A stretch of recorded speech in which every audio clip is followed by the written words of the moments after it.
Media en Bomba Etérea y es hora de presentarte a Dani Jiménez. Él es periodista, sabe mucho de música. Actualmente es conductor y director musical en Vorterix, pero ha pasado por muchas radios como esta. Claro, haciendo programa acá en FM en Tránsito, director y escritor en la revista Warning, y también ha sido parte de la cooperativa. Así que acá junto a Maite, Dani, te damos la bienvenida. ¿Cómo estás? ¿Cómo andan las dos? ¿Qué dicen? Buenas noches. Bueno, es como estar en casa para mí, así que es un placer. Así es, esta es tu casa, buenas noches. Y bueno, decíamos que sabes mucho de música, lo mostrás ahí en la radio siempre, también dando talleres, charlas, pero hay una propuesta que es Buenos Aires Rock Tours, ¿no? Donde también te das ahí el gusto y el gusto para la gente de conocer de música a través de esta propuesta que son tours caminando por distintas partes de la ciudad, ¿es así? Contanos un poco cómo surgió esa idea y de qué se trata. Sí, les cuento cómo surge, digamos, la prehistoria de la idea. En el año 2000 viajé con un amigo a Inglaterra por primera vez, tiempo muy corto, habíamos hecho un viaje a Europa, éramos jóvenes y aventureros y nada, parte de ese tour pasaba en algún momento por Inglaterra, por Londres, estuvimos creo que 2 días, un día en Manchester, mediodía en Liverpool, volvimos y nos fuimos a casa, pero estando en Londres en un albergue, una especie de hotel muy chico, había en la entrada unos volantes que decían Walking Tour Beatle. Y te decía, miércoles tal hora en tal esquina. Bueno, dijimos, vamos, a ver qué onda. Y fuimos y había un tipo, Richard Porter, que todavía lo hace, increíblemente, todavía lo hace, que nada, lo que hacía era juntar gente a través de esta promoción que hacía por los hostels y demás, y te hacía un recorrido a pie por 6, 7 lugares trascendentales en la historia de los Beatles, dentro de Londres. Entonces vos ibas caminando y te decía, acá se casaron Linda y Paul McCartney, tenía una carpeta, que la tiene todavía, con las fotografías de lo que fue ese momento y la boda, para que veas el lugar, te llevó a Abbey Road, donde se compusieron algunas canciones, y aparte caminando por Londres, la verdad que la experiencia era buenísima. Y un salto de 20 años en el tiempo con un amigo y compañero que es Marcelo Nucenovich, periodista, productor también. Empezamos a hacer unas clases por Zoom sobre análisis musical que hacemos todos los miércoles y dijimos, che, él lo había hecho el tour también en Londres con el mismo tipo y había viajado a Inglaterra a hacer un tour Beatles desde acá llevando gente. Y dijimos acá en Buenos Aires hay tour de gastronomía y de fotografía, de cementerio, de arquitectura, pero no hay un tour de música que te muestre lugares donde se escribieron canciones, donde los músicos tocaban, ensayaban, donde se conocieron, donde pasaron cosas como, digo, una especie de valor cultural que tenemos y que cuando salís, ponele en el caso de Londres, que tiene una cultura rock muy grande, es como que estás totalmente obsesionado, fascinado, pero por ahí nunca vemos lo que tenemos acá, no solamente para los argentinos, sino para aquellos que vienen de Latinoamérica y encuentran en Buenos Aires puntualmente, qué sé yo, una especie de semillero histórico de un montón de artistas que les gustan. Y comenzamos en diciembre de 2001 a hacer el primero, que fue Hurlingham Palomar, y decidimos primero hacer una especie de investigación de 3 meses con producción para ver qué había ahí, constatar con testigos, viajar hasta el lugar, ver si eso sucedió, dónde podíamos encontrar más cosas para visitar y descubrir, siempre a pie, ¿no? Que esa es la consigna, por eso es un walking tour y por eso la verdad es que no podemos movernos mucho más allá de algunos kilómetros. Y bueno, comenzamos ahí, después armamos, creo que San Telmo fue el siguiente, después armamos Palermo, Núñez, Caballito, Flores. ¿Y Dani, eran por bares, Abasto. digamos, por lugares, por bares, o deciden por bandas, digamos, dividir los barrios? No, tiene que ver con lo que sucedió, no importa el año, no importa el estilo. Por ejemplo, vos tenés Parque Rivadavia.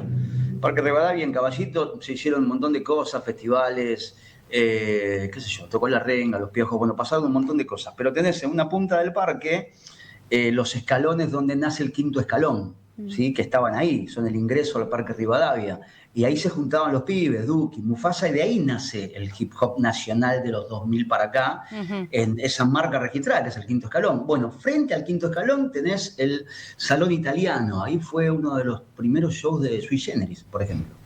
Ahí debutó Hernán Cataño, en ese mismo salón. Si te corres un poco más, tenés el Greco a media cuadra, que era donde Charlie y Nito se rateaban cuando iban al Damaso Centeno, y seguís un poco más, y tenés el coleccionista, que en algún momento fue otro bar, que es donde Javier Martínez compuso Avenida Rivadavia, por ejemplo. Y eso es porque Manal ensayaba a una cuadra de ahí, por una especie de callejón desde Rivadavia a la esquina del parque hacia adentro. Y tenés de todo. Y te hablé de los 2010 para acá, con el Quinto Escalón, te hablé de Manal, de finales de los 60. Fito tenía una casa donde ensayaba y vivía, en el pasaje La Mar, a unas 15 cuadras de ahí, en la época de Tercer Mundo. O sea, no tiene que ver ni siquiera con el estilo musical. Sino Eso que te iba a decir. Es sobre todo rock, pero también nombraste a Cataño, metés otras No, sí, pastillitas. tiene que ver con la cultura musical nuestra, de alguna manera, pero si en el medio pasa que, qué sé yo, tenés la casa donde se juntaba Cortázar a escribir, también no sirve. Digo, todo lo que tenga que ver más o menos con la cultura, algún hecho político, y no te lo saco. Si lo tengo en camino de acá a acá y sé que Hipólito Yrigoyen vivió ahí, bueno, te voy a contar un poco. Pero el tema no es solamente marcar el lugar, es contextualizarlo, que esa es la parte más rica para mí, que soy el que lo tiene que explicar, digo, con Marcelo, con mi compañero, de entender por qué vivían ahí, por qué se juntaban ahí, qué hacían, en qué tiempo de la historia, qué salió de todo eso. Y la verdad es que, digo, desde el lugar periodístico, que es lo que soy, e histórico, porque las dos cosas me apasionan por igual, la historia, la música y el periodismo.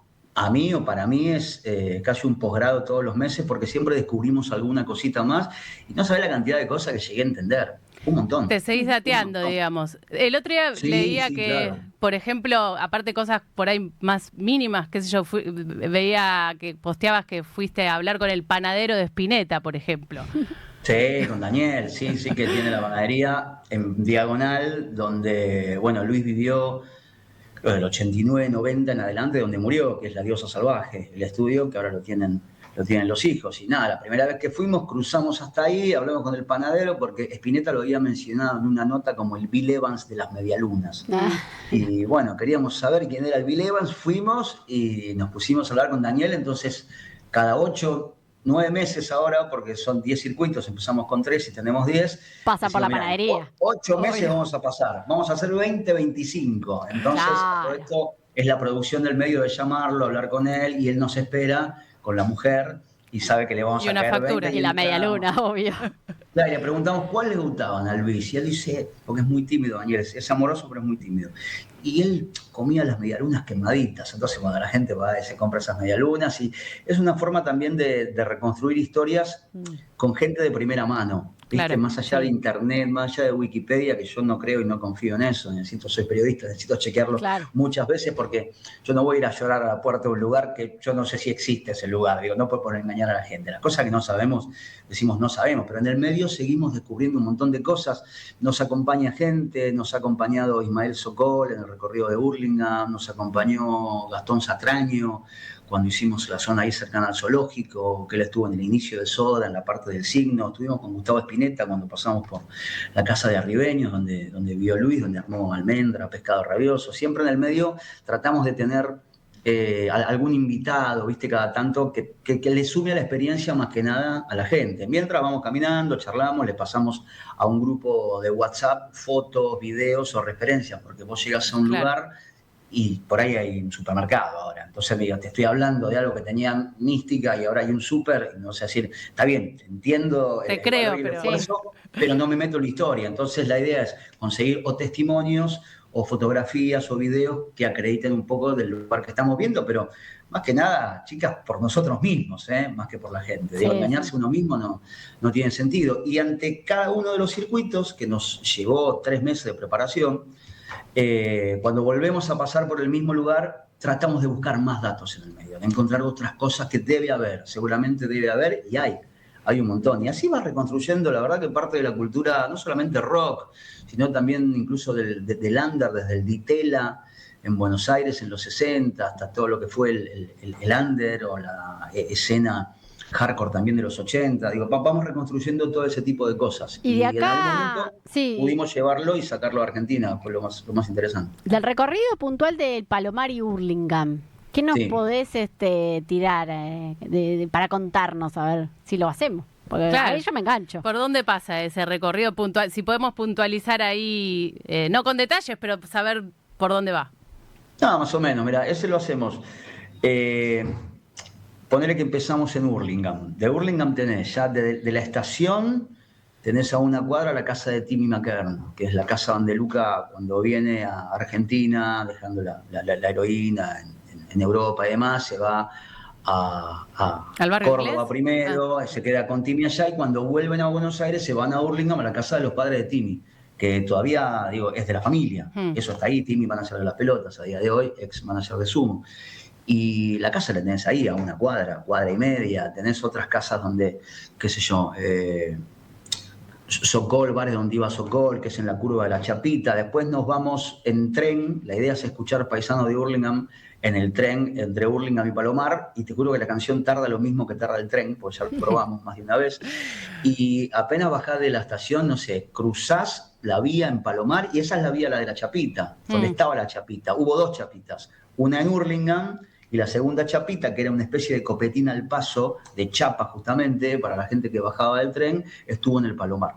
Y después que hubo un incidente, creo en algún momento, alguien peló un cuchillo, bueno, la historia dice que la chapita no existió más. Y eso lo tenés a una cuadra. 2 cuadras de la chapita tenés la sala de ensayo de Sumo, por ejemplo, que fue la sala de ensayo histórica de Sumo, que estaba ahí, estaba en el Palomar. Del otro lado cruzás la vía, apenas cruzás la vía, tenés hoy un solarium, fíjate qué cosa loca, paradójica. Tenés un solarium que fue un pub llamado Caroline, ahí debutó Sumo, en febrero creo del 81, me parece febrero del 81 o del 82, perdón, ahora me confundo. Y vos sabés que de ahí había un solo show, una sola referencia histórica, de hecho el municipio de 3 de febrero, que tiene una marca ahí sobre lo que había pasado en Caroline, lo dice. Y nosotros hace 2 años, 1 año y medio, yo decía que estos viajes los hacemos por el exterior, también en Inglaterra y en Estados Unidos. Y en Inglaterra estuvimos buscando casi 6 meses a Stephanie Nuttall, la primera baterista de Sumo. Andrea Proda me había pasado el contacto, no sabíamos si estaba viva, no estaba viva, si tocaba, no tocaba, si nos iba a atender o no, y la encontramos. Y estuvimos con ella en Manchester, estuvimos como 5 o 6 horas con ella recorriendo Manchester, nos mostró un montón de lugares. Ella tocaba en una banda llamada Manicure Noise, que era muy amiga de Joy Division, y las bandas tocaban juntas y salieron juntos. Entonces nos contó un montón de historias de Luca, y nos mandó un par de folletos y cosas que tenía de lo que le había quedado de los 6 meses que estuvo en Argentina. Y uno era una lista de temas de Caroline, pero en abril. Entonces ahí supimos que hubo 2 shows en Caroline. Boludeces, alguien me diría, es un tema menor, no El importa. detalle. No, como historiador, bueno, claro, encontraste otro dato. La historia dice que el show de Sumo fue uno solo en Caroline. La baterista me manda algo impreso por ella, que se lo trajo a Argentina, y dice que es en abril. Y de hecho las listas de temas son distintas. Claro. Bueno, ahí 2 veces ahí. Cuántas cosas pasan investigando en el medio. ¿El bar El Ajite, Dani, existe? Porque hace poco viste que cumplió Divididos los años, y acá se armó como un debate. acá Decían que no, estaba, sí. que no existía el ajite, como la frase del oeste, está el ajite, como un bar. ¿Existió ese bar o no existió? Y eso es algo que, bueno, se inventó, en el oeste está el ajite y ya. No, sí, ¿cómo que no? Va, yo tengo el dato que no. Tengo el dato que no existió. ¿Para cuál bar, perdón? El ajite. Ah, el bar El Ajite. No está chequeado eso, ¿no? Para mí no está chequeado, pero por ahí hay gente que te dice que fue. El tema es que te digan tal dirección dónde estaba, porque yo también, para recuperar una data para un recorrido, no, yo perdón. Luigi González te dice, Spinetta tenía un estudio en la calle El Cano donde El Cano, ahí El Cano y la otra, creo que O'Higgins, está bien, pero yo necesito saber dónde. Por ahí creo que había una veterinaria, bueno, no me sirve el dato. Entonces, para llegar a uno de esos, tardás un montón, pero puede que haya existido. Para mí hay que chequearlo, porque para mí está acá en donde está la cucha, en Carlos Casares. No, ese era octubre. Pero no fue la Ajite. Bueno, hay 10 tours entonces en Buenos Aires y 2 internacionales. Sí, hicimos ya 2 años seguidos Inglaterra, hacemos 5 ciudades, desde el sur, Londres, hasta el norte, Liverpool. Y volvimos hace un mes de Estados Unidos, que es el primero que hacemos, que hicimos Nueva York, Detroit y Chicago.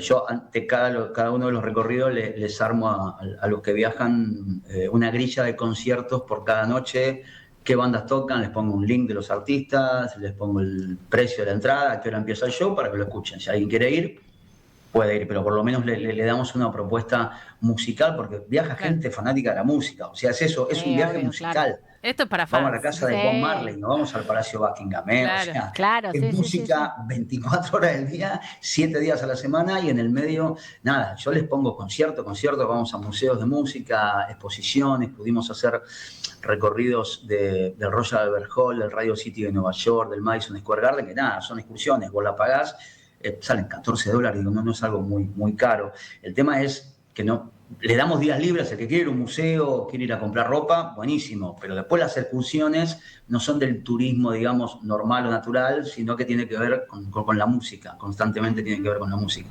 Dani, la última para hacerte, aprovechándote, es si escuchaste algún último disco que te sorprendió y que nos recomendás para escuchar.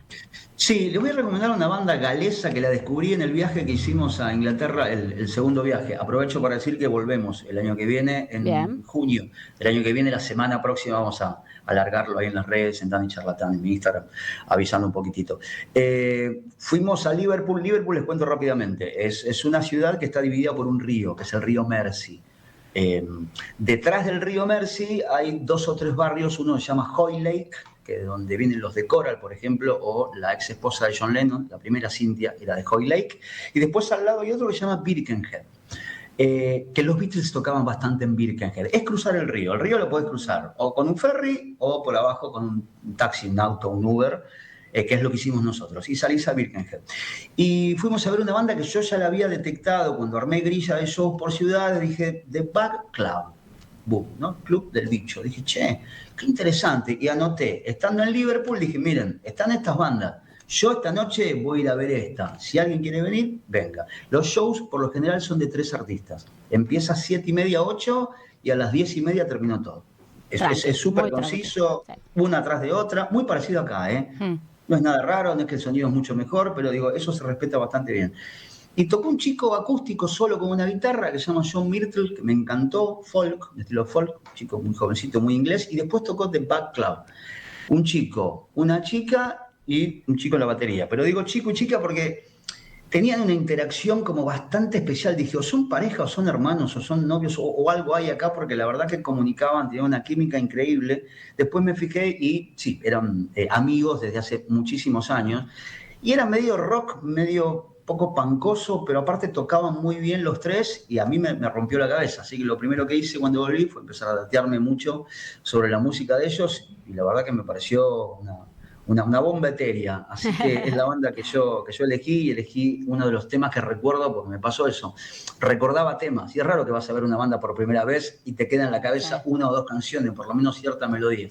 Y esta me quedó porque es un temazo que se llama We Don't Care About That, que es la que elegí de The Bug Club.